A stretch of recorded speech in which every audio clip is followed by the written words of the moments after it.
দেখুন, উনি তো বলে দেন কিন্তু কোনো কাজই হয় না। হাইকোর্টে যখন ওনারা হেরেছিলেন, বড় মুখ করে সুপ্রিম কোর্টে গেছিলেন, তো হাইকোর্ট আর সুপ্রিম কোর্টের থাপ্পড় খেতে খেতে পুরো দুটো গালই এখন লাল হয়ে গেছে, যাওয়ার রাস্তা নেই। এইসব বলছেন, আমরা একদম ভরসা করি না, উনি করবেন না আমার মনে হয়। আর যদি হয়, কিসের আধারে এগুলো হবে, কী প্রমাণ আছে? সমস্ত লোপাট করা হয়েছে। এই যে 26,000-এর চাকরি গেল, তারা তো সবাই দোষী নয়, সবাই টাকা দিয়ে চাকরি পেয়েছে এরকম নয়।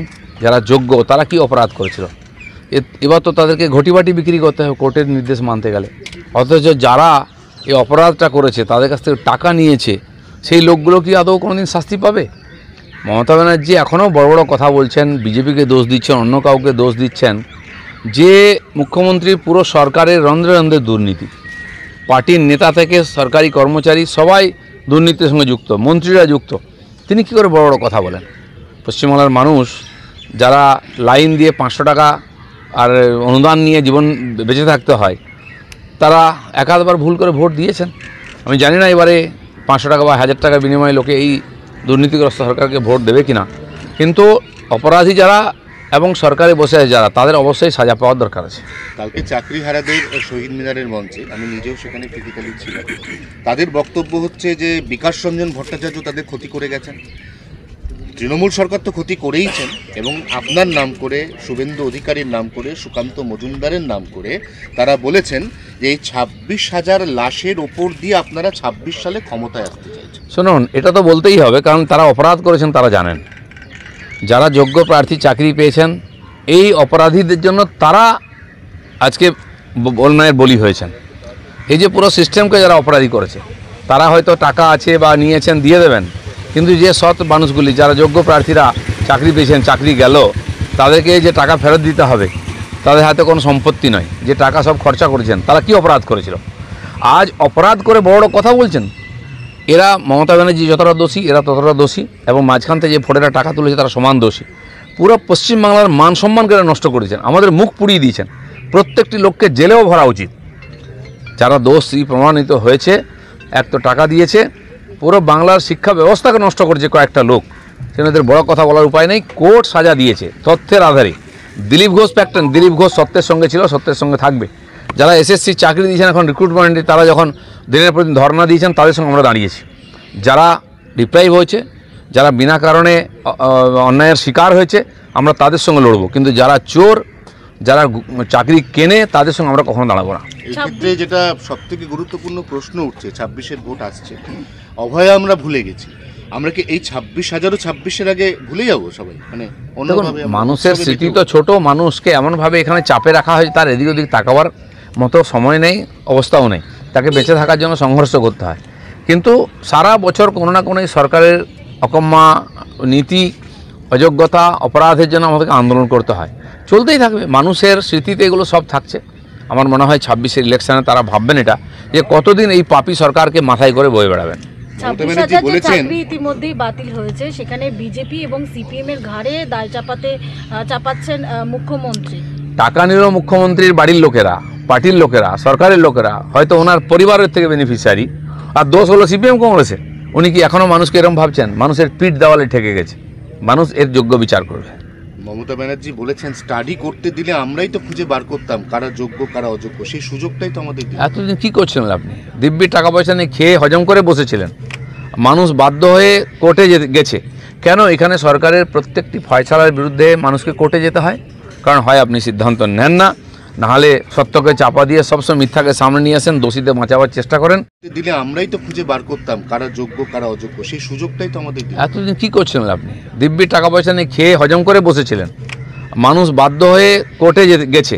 কেন? এখানে সরকারের প্রত্যেকটি ফয়সালার বিরুদ্ধে মানুষকে কোর্টে যেতে হয়, কারণ হয় আপনি সিদ্ধান্ত নেন না, নাহলে সত্যকে চাপা দিয়ে সবসময় মিথ্যাকে সামনে নিয়ে আসেন, দোষীদের বাঁচাবার চেষ্টা করেন। তাই কোথায় কোথায় লোককে আদালতে যেতে হয়। এই সরকারটা বাদ দিয়ে, ভেঙে দিয়ে এখানে আদালতকে সরকার চালানোর দরকার আছে।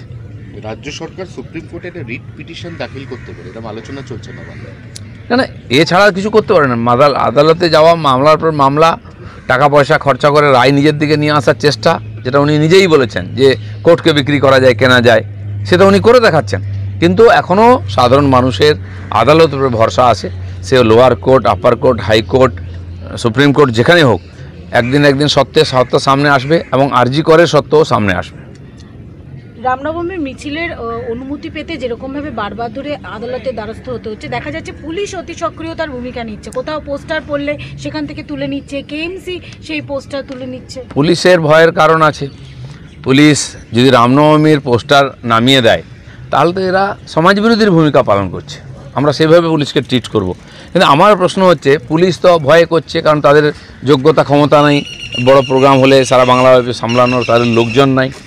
কিন্তু কিছু পার্টি বা টিএমসি নাকি বলছে 5 তারিখ 6 তারিখ তারা ধর্ণা দেবে, রাস্তায় নামবে।